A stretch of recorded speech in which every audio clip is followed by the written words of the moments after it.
So here is a look at the old Boyne Valley Ancient Sites interactive map. Should probably be called the Bóinne map because it's the bend of the Boyne, it's Bóinne. And I created this in 2013, actually at the end of 2012 and into 2013. And I remember I created it using Adobe Illustrator. And there was some sort of program that I used to create an animated flash file. So I can still play the original play, as it were. I can still look at the original map because I have the output flash file. What I don't know is how I created that from the Illustrator file. So the Illustrator file was a multi-layered file containing all of the information. You see, if I hover now, you'll see what happens. But anyway, all of this data, all of the river, the roads, the monuments, the lakes, the ponds, all of that stuff, and the trees, they were all created in Illustrator. And then I was able to use a program, could have been Shockwave Flash or something, to animate it.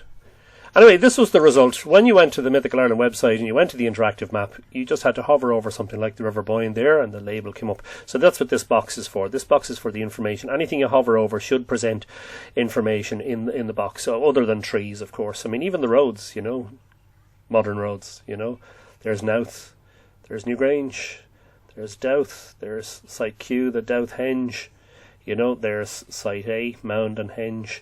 In front of Newgrange, there's the U-shaped cursus. There's the standing stones, stones C and D. There's the visitor centre, the River Mattock, Ballyboy Lake, a raised routeway, or the causeway,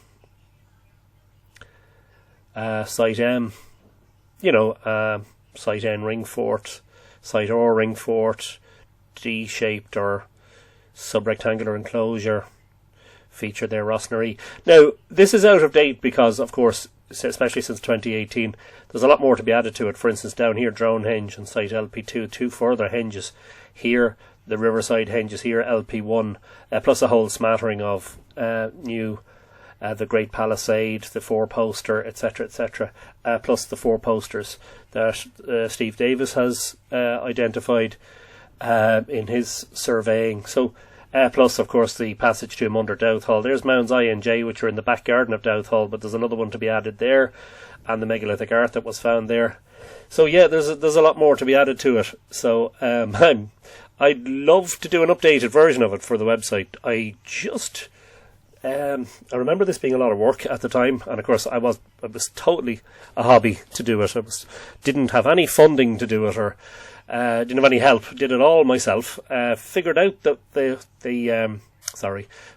flash element of it, like how to actually get it animated, which I'm quite proud of. But that used to be me. I used to be quite intrepid with software. I'd figure out how to use various aspects of Photoshop and InDesign and all the Adobe software, which I used for my work over the years. So if there's somebody out there who can have a look at the files as they are and how we might update it with all the new monuments and how we might animate it like this, I would probably change somewhat the coloration of it. I would change the title of it. I don't think that needs to be as big either. But certainly in terms of adding the new mounds or the new henges and features, that's something.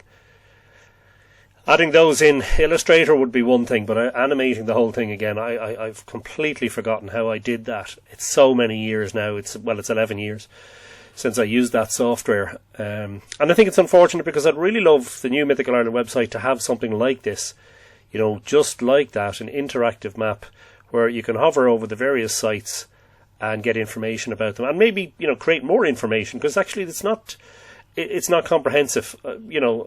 If that could be bigger and the font or the typeface smaller, we could get more data in. I think that would be helpful. But anyway, if there's somebody out there who can do that sort of thing and would be interested in helping, please do get in touch. It's mythicalireland@gmail.com is the email address. On the website, mythicalireland.com, there's a contact page. You can send me a message through there. Or if you're on social media, you can message me privately on Facebook or Instagram.